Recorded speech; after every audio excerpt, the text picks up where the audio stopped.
सिंह साहब, ये अब यहाँ से पूरा जो वेस्ट एशिया है, वो कैसे प्रभावित होने वाला है? क्या जो इज़राइल के साथ जो कुछ अरब के देश जो रिश्ते बेहतर कर रहे थे, क्या वो वापस लौट जाएंगे? क्या जो अरब कंट्रीज में लोगों के अंदर जो गुस्सा भड़केगा, जिस तरीके से गाजा में लगातार सिविलियंस को टारगेट किया जा रहा है, उसकी वजह से आतंकवादी गतिविधियां बढ़ेंगी दुनिया के नक्शे पर, और खासतौर पर अमेरिका और इज़राइल को टारगेट करते हुए? How will it fall out?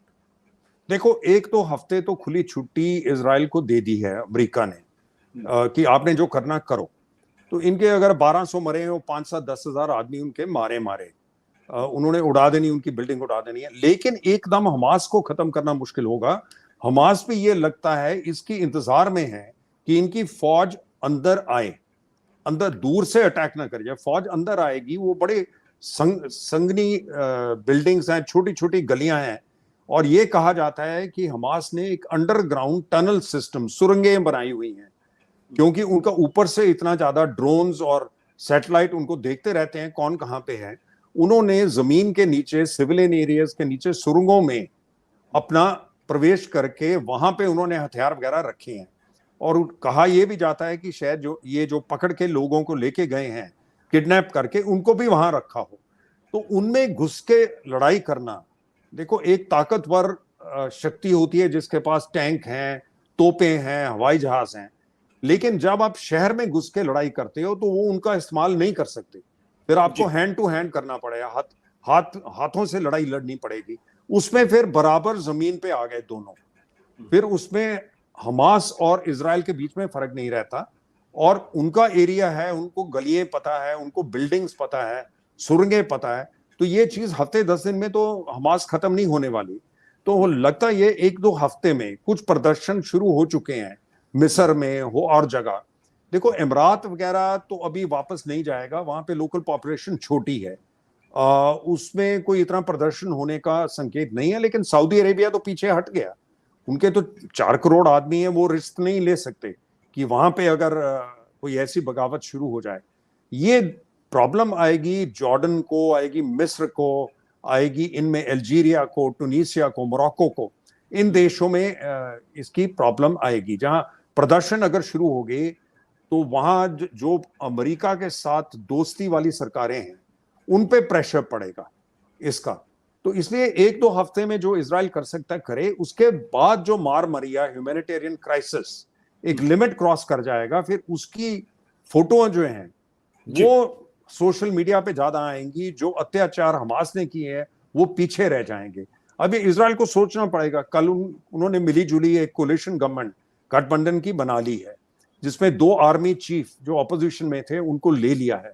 लेकिन अपोजिशन के जो लीडर हैं, जो पुराने प्रधानमंत्री हैं, वो नहीं आए सरकार में। उन्होंने कहा मैं इसलिए नहीं आऊंगा जब तक ये जो राइट विंग के आपके मिनिस्टर हैं, इनको आप नहीं निकालते कैबिनेट से, तो मैं इसमें प्रवेश नहीं करूंगा। तो आधा 50% अंदर आ गई है अपोजिशन। एक नेशनल यूनिटी गवर्नमेंट बनाई है जो सिर्फ लड़ाई लड़ने के लिए है, और वो अब कहां तक जाएगी ये देखना है। अम्बेडकर सिंह साहब, आप यहां से जो इजराइल के प्राइम मिनिस्टर हैं, उनका भविष्य क्या देखते हैं? क्या वो सरवाइव करेंगे? क्योंकि मैंने कुछ इजराइल के अखबारों को स्कैन किया, वहां जिस तरीके की ओपिनियन आर्टिकल्स आ रहे हैं, जिस तरीके के एडिटोरियल्स आ रहे हैं, वो बल्कि नेतन्याहू को क्रुक कह रहे हैं, लायर कह रहे हैं, धोखेबाज कह रहे हैं, पावर हंग्री कह रहे हैं, इस तरीके की भाषा का इस्तेमाल कर रहे हैं।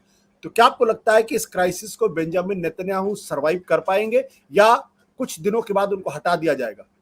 देखो, जब तक ये जो लड़ाई अब लड़ी जा रही है ये कहीं किसी नतीजे तक नहीं पहुंचती, तब तक तो इनको नहीं हटाया जाएगा।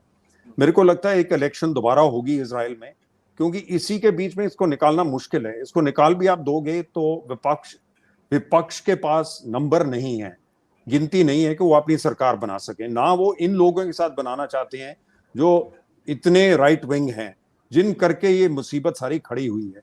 तो इसलिए ना वो जुडिशरी को ज्यादा चेंज कर पाएगा। तो ये अब इस समय तो ये लड़ाई चलेगी। ये लड़ाई का नतीजा क्या निकलता है वो आएगा।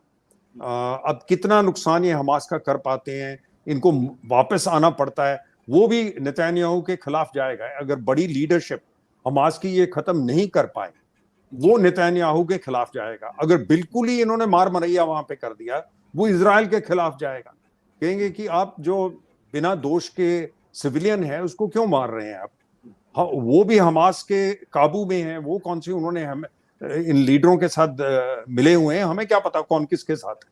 तो इसलिए अभी तो नेतन्याहू रहेंगे, लेकिन अगर हम 1973 के बाद देखें, 50 साल पहले, वो भी यौम किपुर वार जिसको कहती हैं, इन दिनों में ही हुई थी।